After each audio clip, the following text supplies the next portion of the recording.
आपके पास अचानक से कोई एसएमएस आता है किसी अनजान नंबर या यूपीआई आईडी से कि आपके पैसे ट्रांसफर हुए। आप इसे स्कैम समझ लेते हैं क्योंकि आपको पता है कि यह काफी पुराना स्कैम है और अभी आपके पास एक नए नंबर से फोन आएगा सामने से, या तो गलत यूपीआई में पैसा ट्रांसफर होने की बात कही जाएगी या फिर आपके पापा या मम्मी को पैसे देने की बात कही जाएगी। पैसा वापस करने के लिए लिंक भेजा जाएगा। आप तैयार भी बैठे रहते हैं कि फोन आएगा तो खूब खरी खोटी सुनाएंगे, लेकिन कोई फोन नहीं आता। जिज्ञासा में आप अपना अकाउंट चेक करेंगे और इतना करते ही आपके अकाउंट से अच्छे खासे पैसे डेबिट हो जाएंगे। आप हैरान होते हैं कि ऐसा कैसे हो सकता है, तो बता दें कि ये एक नया साइबर स्कैम है। इसे जंप्ड डिपॉजिट स्कैम कहते हैं और टारगेट पर मोबाइल बैंकिंग यूजर्स होते हैं। तमिलनाडु पुलिस ने स्कैम को लेकर लोगों को चेतावनी भी दी है।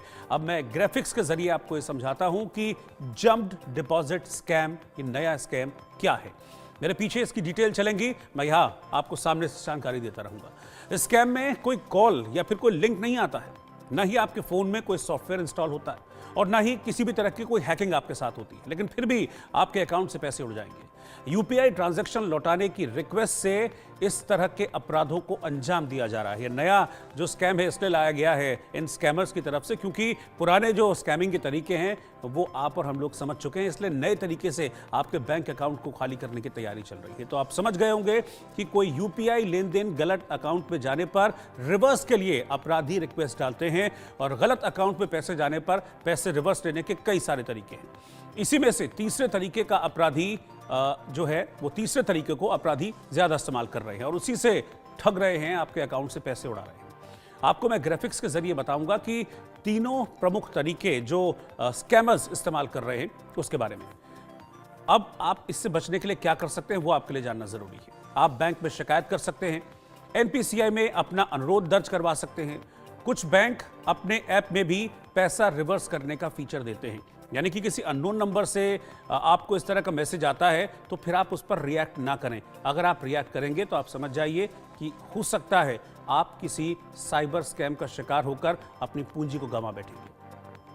अब जो स्कैमर्स हैं या हैकर्स हैं किस तरीके से इस ठगी की वारदात को अंजाम देते हैं, इसे भी ग्राफिक्स के जरिए आप समझिए। इस अपराध में कम से कम 5,000 रुपए ट्रांसफर होते हैं। आपके पास पहले एक मैसेज आएगा और इस मैसेज में रकम के साथ बैंक बैलेंस चेक करने का लिंक आएगा। लिंक पर क्लिक करते ही आप अपने यूपीआई ऐप में पहुंच जाएंगे। पिन डालते ही 5,000 की जगह 50,000 कट जाएंगे। अपराधी ऐप से तुरंत पैसे रिवर्स करने की रिक्वेस्ट करते हैं। साइबर अपराधी बड़ी रकम को रिवर्स करते हैं, यानी कि आप 5-7 हज़ार की बात होगी, वो आपका 10 गुना ज्यादा रिवर्स हो जाएगा और फिर वो पैसा आपके अकाउंट से निकल जाएगा और स्कैमर के अकाउंट में चला जाएगा। तमिलनाडु की साइबर क्राइम पुलिस ने इस तरह के अपराध का खुलासा किया है और यूजर से अपील की है कि इस तरह के किसी भी एसएमएस आने पर फौरन अपना बैलेंस चेक नहीं करें। पुलिस ने यह भी कहा है कि तकरीबन 30 मिनट तक आप यूपीआई का इस्तेमाल ना करें। इतनी देर में ऐप से रिवर्स रिक्वेस्ट करने की जो मियाद है, क्योंकि इसमें क्या होता है ऑनलाइन हर चीज़ की एक लिमिट होती है, तो आधे घंटे अगर आप रुके रहेंगे तो वो लिमिट जो है वो खत्म हो जाएगी और स्कैम से बच जाएंगे।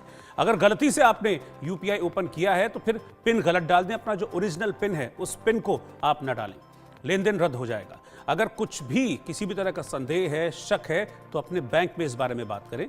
पुलिस इस पूरे फर्जीवाड़े की जांच कर रही है, लेकिन साथ ही साथ पुलिस लोगों को, यूजर्स को भी इस तरह के स्कैम को लेकर आगाह कर रही है।